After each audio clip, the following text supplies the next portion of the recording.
The categorical imperative really just means treating people as the end, not the means.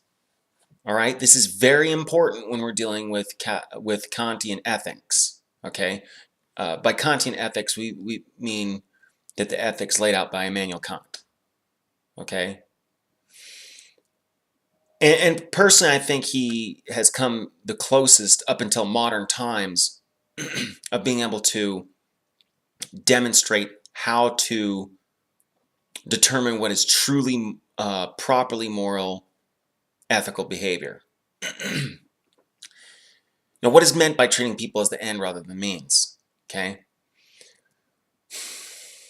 if people are there to like serve you, right? If you believe that they're there to, wash your dishes or build your car or whatever, you're treating them as a means to an end, not the end to a means. Not to, people should be treated as the end to all means, okay, for proper ethicality, all right, or morality, whatever, however you want to put that.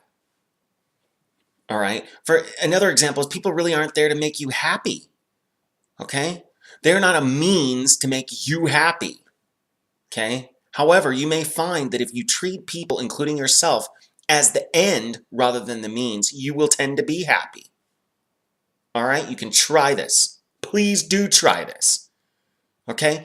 And the categorical imperative is that's the one thing. The other thing that I think people really need to get their minds around to employ Kantian ethics is universalizing, okay, or Kantian universalism. Or I know I'm pronouncing it wrong. Just don't worry about it. Universalizing, for example, is well, and really we can do it with the categorical imperative itself. What you do is you picture in your mind, would the world be better if everyone always treated people as the end rather than the means? Or would it be better if everyone always treated people as the means to an end? All right. And another way to do this is lying, or another example is lying. Would the world be a better place if everybody lied all the time, or if nobody ever lied ever? Okay. See how that works? And in this way, with these thought experiments, we can get a better grasp on what true, absolute, objective morality looks like and try to come as close to that as we can. Okay. One way that my philosophy teacher explained Immanuel Kant's attitude about lying is as follows. He said that basically Immanuel Kant said it's really never okay to ever lie. Okay. And if you can picture this, it's probably difficult to picture, but like say you're in essentially a war zone.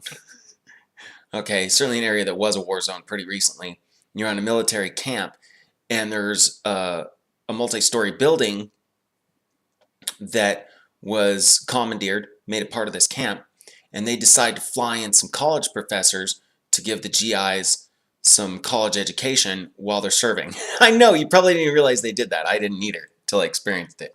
Okay, so say you're like me or somebody else that I was serving with, and you're sitting in that philosophy class. Okay, this guy says, okay, now, what if a bunch of people with submachine guns came up here? Oh, okay, well, this is what happens first. First, you get a couple people that run through and they're like, oh my gosh, there's people coming after us with guns. You've got to, don't tell them where we're at. And then they go and hide in the closet.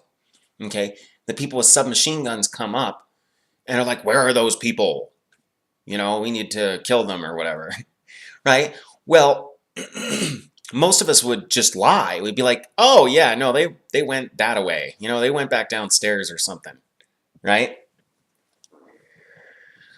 But according to Immanuel Kant, this is actually not correct ethical behavior. Because the fact is you can never adequately predict the future. You really don't know what the consequences of your actions are going to be. And when you're lying to those people with the submachine guns, what you're doing is you are trying to predict the consequences. You're predicting that if you lie to them, those people will be okay and the situation will be diffused. Okay? However, What very well could happen is the crazy people with the submachine guns could run downstairs and then murder everybody downstairs out of frustration because they can't find the people that they were looking for. Okay? So they end up causing more harm to more people because you lied. See? Now that's not a foregone conclusion, but the idea here is that we behave in a principled manner and really try to never lie, okay, or do anything else unethical. Because technically, it's not. It's not ever okay to lie, okay? And behaving in a principled manner, one could assume will tend to bring about a better world. Whereas thinking in terms of consequences, or in terms of balancing harm versus benefit, which is what we call hedonistic calculus, it doesn't cut it. It's not purely ethical, okay? I know we all do it to a certain extent, and I'm not condemning anybody that lies to try to protect themselves. Like Michael Tsarian was saying, it's not as bad, okay? And I love that he put that in there.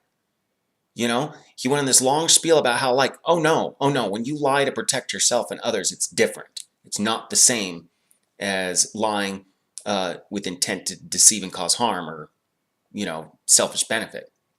But at the end there, he threw in this, no, it's not the same. It's not as bad. That's the way he put it. I'm glad he put it that way. Okay? Because I think Immanuel Kant really does handily demonstrate that absolute morality is that you don't ever lie ever for any reason. That's principled behavior. Okay? Consequence-based thinking is not, strictly speaking, absolutely moral. All right? But none of us are perfect. Just lie anyway. I don't care. Okay? I'm not passing any judgment here. All right? But that's the goal. The goal is to be purely honest. Okay? And behave in a purely principled, purely ethical manner to the greatest extent that you can. And that's all.